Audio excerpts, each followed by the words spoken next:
Olá, amigos da Bíblia, tudo bem com vocês? Vamos dar início no vídeo 73. Como todos sabem, nós estamos lendo a Bíblia neste formato interativo. Nós pegamos um trecho da Bíblia, vamos lendo, acrescentando informações, fotos, ou seja, gravuras, mas para poder elucidar melhor, para que a pessoa tenha uma visão melhor desta leitura, né, da parte que nós estamos lendo.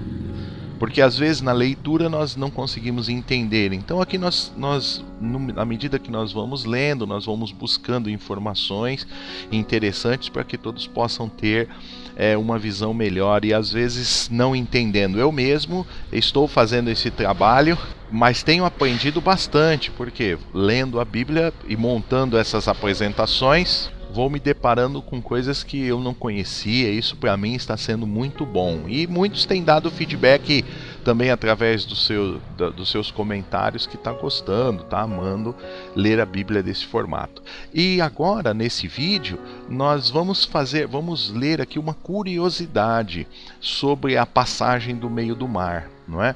Então, essa parte aqui nós vamos estar lendo, mas também acompanhando um estudo que foi feito e algumas coisas que eu acho que bastante interessantes para elucidar melhor o nosso conhecimento dessa passagem. É o seguinte. Então, nós vamos fazer. Você sabia que, né, arqueólogos pesquisaram durante muitos anos por evidências para a comprovação do êxodo do povo de Israel? Ou seja, passou pelo meio do mar? Qual é a prova? Como se evidencia isso, né? No início da década de 80, estudos desses arqueólogos mostraram que existiu a abertura do Mar Vermelho. Eles conseguiram comprovar que existiu a abertura exatamente como a Bíblia demonstrava. Mas só que interessante que eles descobriram que foi em outro lugar, não no lugar onde todos imaginavam que eram. Então é justamente sobre esse pequeno estudo que nós vamos estar mostrando aqui umas evidências, e sempre para poder trazer uma informação melhor para os leitores da Bíblia Sagrada. Então nós fizemos aqui, nós vimos esse mapinha da rota tradicional do Êxodo, né? Então, e justamente naquilo que nós estamos falando, o povo saiu do delta do Nilo aqui, do Egito, e acreditava-se que ele tinha ultrapassado o Mar Vermelho nesta região. Aqui está o Golfo de Suez, né, do Mar Vermelho, e aqui o Golfo de Acaba. Então achava-se que o povo havia passado o Mar Vermelho aqui nesta posição, né, que nós demonstramos. Então, quer dizer, as evidências, as rotas tradicionais, né? Então nós mostramos aqui o Êxodo de Israel, um outro mapa, né, que o povo saiu aqui de Ramsés e atravessou o Mar Vermelho. Por isso que é interessante a gente perceber isso aqui, né? Olha só o que nós vamos mostrar. Esse é um mapinha que estava sendo demonstrado, né? O objetivo aqui é só melhorar o entendimento dos leitores do canal, com fatos que certamente você poderá encontrar na internet, mas que é interessante a gente saber isso só para deixar um pouco mais claro. Para nós não importa o local que foi, o importante é nós crermos que Deus operou um grande milagre. Esse é o importante, né? Mas eu gostaria de mostrar isso para você. Primeiro, olha só o que o mapa fala: possível rota do Êxodo, né? Isso não significa que era claro, e a ciência tenta provar esta rota aqui. E aqui você vai perceber também, ó, tá vendo onde está aqui Pi-Hahiroth? Perceba que tem um ponto de exclamação, ou seja, será que é aqui? Eles não têm certeza, né, que era aqui. Então olha o que esse estudo diz. Então a gente achava que, quer dizer, pelo menos dentro deste estudo aqui, desse mapa, achava-se que a passagem pelo Mar Vermelho tinha acontecido aqui nesta região, né? Mas um novo estudo comprovou algumas coisas diferentes, e é isso que nós gostaríamos de passar para vocês agora. Vamos lá? Então é o seguinte, voltando aqui, achava-se que tinha passado aqui, esse é o mapa, né? Agora olhando para o mesmo mapa, mas de uma outra visão. Esse, só para vocês terem uma ideia, é o Google Earth, né, que mostra o mapa. Lógico que esse mapa é dos tempos atuais, não era daquele tempo, mas a geografia aqui não muda, né? Golfo de Suez, Golfo de Acaba, Mar Vermelho. Então Sucote estava por aqui. Então nós vamos baixando o mapa aqui um pouquinho para vocês terem uma ideia. Esse novo estudo ele mostra o seguinte, que ao invés deles virem para cá e atravessar o Mar Vermelho aqui, eles vieram direto, ou seja, passaram pelo meio do deserto. É mais ou menos nesse formato aqui. Daqui até aqui tem mais ou menos 300 quilômetros. Então a gente vai tentar enquadrar esse estudo na leitura da Bíblia para poder entender. Então olha só, daquele local passaram pelo deserto do Mar Vermelho e chegaram a Etã. Etã é uma cidade, né? Assim, então olha o que a Bíblia fala. Assim partiram de Sucote e acamparam-se em Etã, a entrada do deserto. Então olha aqui, Etã passando então o deserto. E o Senhor ia diante deles de dia numa coluna de nuvens para o guiar pelo caminho, porque lembra, o deserto ele faz um calor absurdo, ou seja, chega a fazer 55, 60 graus. Como andar, num deserto com um calor desse, sem uma árvore, sem nada para descansar, crianças, velhos, ovelhas, rebanhos, 2,5 milhões de povo. Então o Senhor ia diante deles numa coluna de nuvem para os guiar pelo caminho, e de noite numa coluna de fogo para iluminar, ou seja, então para que eles caminhassem de dia e de noite. Então olha como tem sentido, são 300 quilômetros, eles precisavam caminhar bastante, então 300 quilômetros eles caminhavam de dia e de noite com a ajuda de Deus, porque havia uma coluna, uma nuvem, uma coluna de nuvem para guiar o caminho de dia, e à noite uma coluna de fogo para iluminar e esquentar, porque no deserto à noite faz 2, 3 graus abaixo de zero. Então, mostrando aqui pelo menos assim uma visão da coluna, de nuvem, e a coluna de fogo que esquentava eles à noite e guiava. Quando eles chegaram aqui em Etã, eles viraram para a direita em direção ao sul, que é isso que a Bíblia fala, E olha só que interessante, para a gente entender um outro mapa, mostrando de Sucote até Etã, aproximadamente 329 quilômetros, eles fizeram esse percurso a pé, é lógico, em 66 horas. Por isso que eles precisaram caminhar de dia e de noite. Em Etã, Deus falou para virarem e não seguir em frente, contornando o Mar Vermelho, ou seja, eles entraram para a direita aqui, descendo até esse local. Eles caminharam por 6 dias, nos dias dos pães asmos, que é a noite seguinte da noite da Páscoa. Está escrito em Êxodo 13:3. Então, olha só, um caminho, percorreram 300 quilômetros aproximadamente em 66 horas, de dia e de noite, e uma coluna de nuvens de dia para cobrir o sol, e à noite uma coluna de fogo para os esquentar e eles caminhar de dia e de noite. Chegando aqui, então olha só que interessante, foi justamente nesse lugar. Nós vamos baixar aqui, e acredita-se que passou o Mar Vermelho nesse local aqui. E qual é a evidência? Primeiro, em 1 Reis, está escrito assim, também o rei Salomão fez naus em Ezion-Geber, que está junto a Elate, a praia do Mar Vermelho, na terra de Edom, que é justamente aquele local que está apontando. Esse é o local que em Reis fala, Então, que é onde o povo atravessou o Mar Vermelho. Então, descendo aqui o mapa, só para a gente poder ver.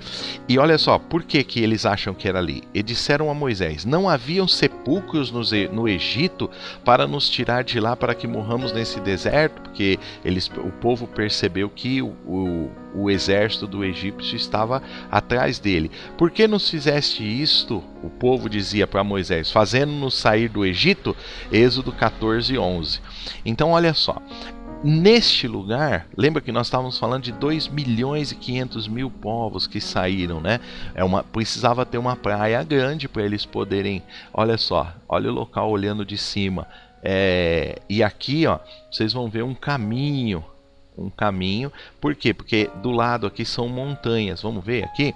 Então essa é a visão de uma cidade chamada Nuveiba, no Egito. É a visão daquela praia. Quando você sai ali daquela praia, você vê o mar nesse formato. E aí então a palavra, né? Que se acampem diante de Pi-Hairote, entre Migdol e o mar. Migdol significa cidade ou torre fortificada. Então, até nos dias de hoje, aquelas terras pertenciam ao Egito. Então, olha só, o Egito, naquela época, fez neste lugar chamado Migdol uma torre fortificada, que existe as ruínas dessa torre até o dia de hoje. Para que essa torre? Para que eles pudessem verificar do povo desse lado do rio, que era outro país, até aqui era Egito. Eles fizeram uma torre para saber quem estava passando para esse lado. Era uma torre fortificada, cheio de soldados. Existiam soldados que guardavam esse lugar e davam as notícias, né? Então, olha só, essa é a visão até o dia de hoje, porque existem ruínas. Esta torre está sendo reconstruída lá no Egito nos dias de hoje, mas é exatamente isso aqui. Por quê? Porque tem evidências, né, que mostram, os arqueólogos fizeram a escavação desse local e acharam que era um quartel do Egito, né? Aqui é uma visão de cima, né, olhando aquelas torres. Então mostra, isso aqui chama Migdol, essa cidade, que significa torre fortificada, que é justamente esse negócio que existe então há muitos anos, né? Nós estamos falando de 3, quase 4 mil anos já existe isso aqui. Isso daqui, como está sendo reconstruído, é lógico que muitos materiais são de hoje, mas este arco aqui mostra, esse arco é daquele tempo ainda, quando existia essa torre. E está escrito assim: acampem-se defronte de Pi-Hairode. Pi-Hairode significa monte esburacado ou canyon, não é? Então olha só, é aquela praia que a gente viu e a gente percebe aquele caminho. Aqui dos lados é um canyon, é uma elevação muito grande. Então só podia se passar por aqui. Era um caminho que se passava. Olha só, olhando aquela praia e esse caminho. Então perceba que nós temos a praia aqui. Tudo isso aqui é montanha, olhando de baixo, quando nós estamos olhando de baixo, e para você poder chegar nessa praia existe um caminho no fundo do cânion, e por isso esse local chamado de Pi-Hairode. Então aqui, o povo de Israel, ele veio caminhando por este caminho, foi fazendo este local aqui, e o exército dos egípcios vieram também por esse caminho para poder confrontar o povo de Israel. Aqui é a visão de dentro do cânion, tá vendo? Naquele local, tá vendo? Montanhas dos lados, e aqui aquela praia e o mar. O mar está exatamente aqui. Então essa daqui é a visão, uma foto. É lógico que você está vendo asfalto aqui, porque isso aqui é no dia de hoje, né? Nos tempos modernos, tirando-se foto. Então tem uma estrada aqui, mas naquele tempo não tinha esse asfalto aqui, essa estrada. Então lembra que o faraó disse lá no Êxodo 14: estão embaraçados na terra, o deserto os encerrou.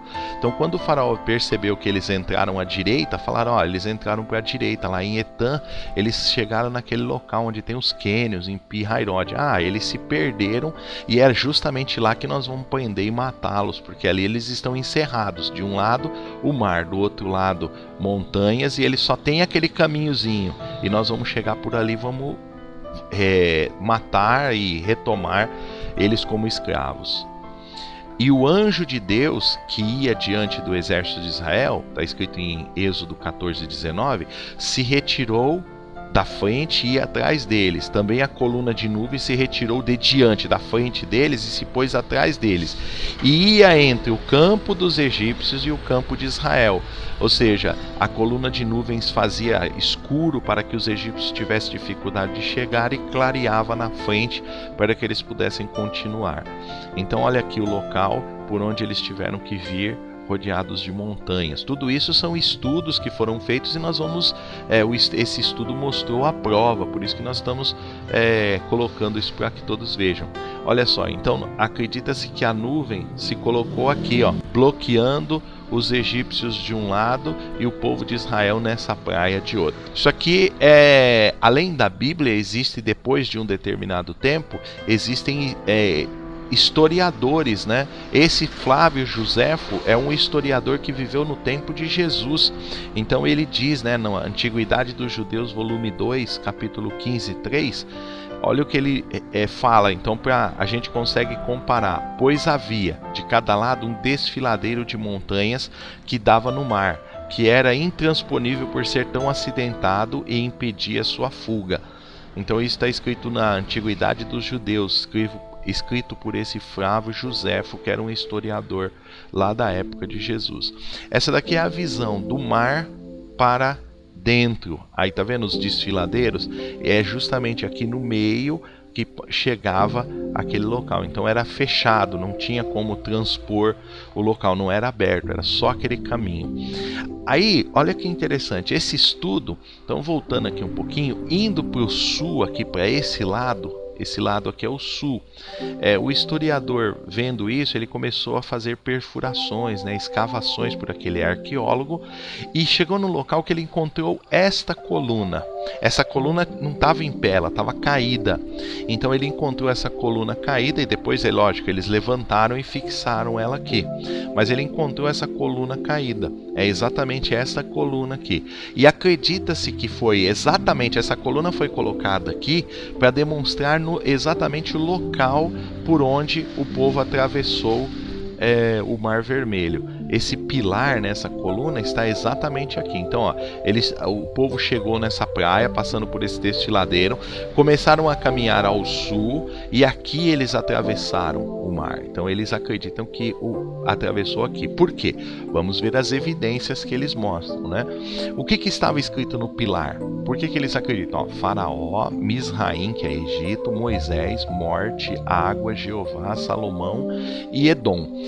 Tem um pilar deste lado e tem um pilar do outro lado do Egito. Então tem desse lado que é o Egito e tem desse lado que é hoje a Arábia Saudita. Esse pilar está escrito só desse lado. E esse pilar? Esse pilar foi apagado. Mostra como se alguém tivesse apagado. Por quê? Porque a morte dos egípcios para ele foi uma derrota. Então eles apagaram para que não houvesse evidência, né? Olha, tudo indica que foi exatamente aí que eles passaram. Então olha só as inscrições, né? Então aqui é olhando de cima, tá vendo? O Golfo de Aqaba. Olha aqui a praia que eles ultrapassaram mais ou menos aqui. Aqui tem aquela cadeia de montanhas, é tudo montanhado, não tinha espaço, aqui é o deserto, né? Aqui é uma cadeia de montanhas, de rochas, não tinha condição de se passar. Muito bem, então aqui baixando o mapa, mais ou menos aqui, ó, está. Então nós estamos baixando para ver, ó, a coluna está aqui nesse local. Tá vendo? Estamos baixando o mapa, baixando até chegar na coluna, não é? Esta coluna e aqui exatamente, ó, olhando da coluna, que é o mar, e aqui hoje é a Arábia Saudita, né? Naquele tempo. Então olha aqui, da coluna, esta era a direção que se tomou para o mar, aonde o povo atravessou. Essas casas, porque é hoje, né, nos tempos de hoje, é uma cidade ali, né? Então acredita-se que foi exatamente aqui, ó, que o mar abriu, no Veiba al-Mizraim, que significa onde Moisés passou, né? Foi exatamente aqui que o mar se abriu. Como que se chegou a essa conclusão? Em Isaías 51:10, não és tu aquele que secou o mar, as águas do grande abismo, e fez o caminho no fundo do mar, para que passassem os remidos? Isso está escrito em Isaías 51:10. Então, o Google Earth, ele ajuda, tá vendo? Aquela praia, a gente acredita que seja aqui. Então ele está mostrando aqui, ele vai baixando para mostrar. Olha só que interessante, pessoal. Aqui, ó, é profundo, existe uma profundidade. Mas é interessante, exatamente nesse local existe como se fosse uma ponte submersa. Era bem fundo, aí ele sobe um pouco, baixa, e como se tivesse uma ponte, ele fica um pouco menos fundo aqui. É exatamente isso quando você olha para o fundo do mar. Então ele vai descendo aqui só para mostrar, né? Afundando dentro da água, a profundidade, né? Então aqui é fundo e aí sobe, tem um platô aqui, como se fosse uma ponte que mostra acredita-se que foi aqui. Até nisso Deus já sabia, né, que Deus que fez tudo. E aqui é muito fácil, isso aqui é olhando o mar, é lógico que não dá para ver claramente, mas aqui é interessante que mostra, esse mar aqui ele é muito transparente, sabe? Então a água você consegue ver o fundo, então é fácil de se olhar através, mergulhar e fazer pesquisas, e foi justamente isso que eles fizeram. Eles mergulharam nessa região, perceberam que o chão é arenoso, mais firme, tá vendo? Chão arenoso, isso aqui é lá no fundo do mar, e então conseguiram. Até então não tinha evidência nenhuma, mas esses mergulhadores eles começaram a descer, chegando no fundo do mar, eles começaram a encontrar o que? Evidências do povo, então da passagem do povo pelo meio do mar. Olha só, eles começaram a encontrar artefatos, diversos artefatos, né? Então olha só o que fala no Êxodo: o Senhor viu o campo dos egípcios e tirou as rodas de seus carros para dificultar. Está escrito em Êxodo 14, 24 e 25. Então o que é isso? Parece uma musgo, né? Uma flor, né? Mas quando foi se olhar por dentro, e olhando direitinho isso aqui, eles desceram, examinaram, é uma roda de carruagem dos egípcios. Então, quer dizer, ficou lá, os egípcios morreram afogados, a roda da carruagem ficou. Então eles viram e olharam, olha só, cascos de cavalo encontrado no fundo do mar. No Egito, naquela época, somente o faraó tinha cascos de cavalo, né? Então isso aqui são cascos dos cavalos dos carros. Olha aqui, ó, uma roda de carruagem de metal precioso que não se corrói com o tempo, porque fazem 4.000 anos, né? Então, roda de carruagem que eles encontraram. Outros fragmentos de roda de metal precioso, né, encontrados. Aqui, ó, o eixo, aqui é a roda da carruagem e o eixo que ficou, né? Eles também encontraram, foram recuperados cerca de 400 corpos diferentes em 200 metros quadrados. Como os egípcios foram afogados tudo num local só, eles encontraram 400 corpos diferentes nesse local, provando que era realmente o local, né? Aqui mais rodas de carruagem que ficaram, né? Aqui olha só, parece uma árvore, mas aí eles fizeram o desenho, pedaços de biga. Aqui é uma roda, quando olhando de cima assim é o formato de uma roda. Isso daqui é a vegetação, os corais cobriram, que são 4.000 anos, né? Então olha só uma biga lá no museu, né, do Egito, como era uma biga. E aí olhando aqui, é ela caída de lado, né? Aqui então a visão 100, aqui mais ou menos um desenho só para poder entender. Eles colocaram um eixo aqui para poder entender como que funciona, como que era, né? Uma biga novamente. Lembra que eles falaram assim que a roda dos carros, mais uma evidência, né? Aqui é do jeito que está. Aqui eles mais ou menos passaram por cima para mostrar. Olha aqui, ó, falta um pedaço onde as rodas se quebraram e dificultou o andar dos egípcios, né? E fizeram com que ele morresse. Tudo isso são evidências que provam, né? Evidências científicas que provam a existência da passagem pelo Mar Vermelho. Sempre existiu uma diferença entre aqueles que acreditam na Bíblia e aqueles que acreditam na ciência, né? A Bíblia é um livro que mostra a trajetória do povo de Deus pelos tempos. Quem crê na Bíblia crê pela fé, né? Nós cremos na Bíblia pela fé. Mas de tempos em tempos surgem evidências a fim de deixar os cientistas confundidos, né? Porque eles relutam em dizer que não existiu, que não tem evidência, que só se comprova quando existe, não tem como mostrar. Olha só que interessante, né? Na década de 80 apareceu essa evidência, como em outros tempos, e a cada tempo tem aparecido algumas evidências para deixar os cientistas confundidos. Era isso que eu queria mostrar aqui para vocês. Se você achou legal, que te trouxe um esclarecimento um pouco maior, dá um joinha aí para ajudar a divulgar o vídeo. E se nós estamos lendo a Bíblia, né, num formato diferente, quer continuar lendo, se inscreva no canal Amigos da Bíblia, que na medida de que nós formos avançando na leitura da Bíblia e encontrar algumas coisas interessantes para se colocar, vamos colocar só para melhorar o nosso entendimento sobre esse livro sagrado. Foi um prazer fazer esse vídeo para vocês. Tudo de bom, um grande abraço, Deus que abençoe a vossa vida. Tchau, tchau.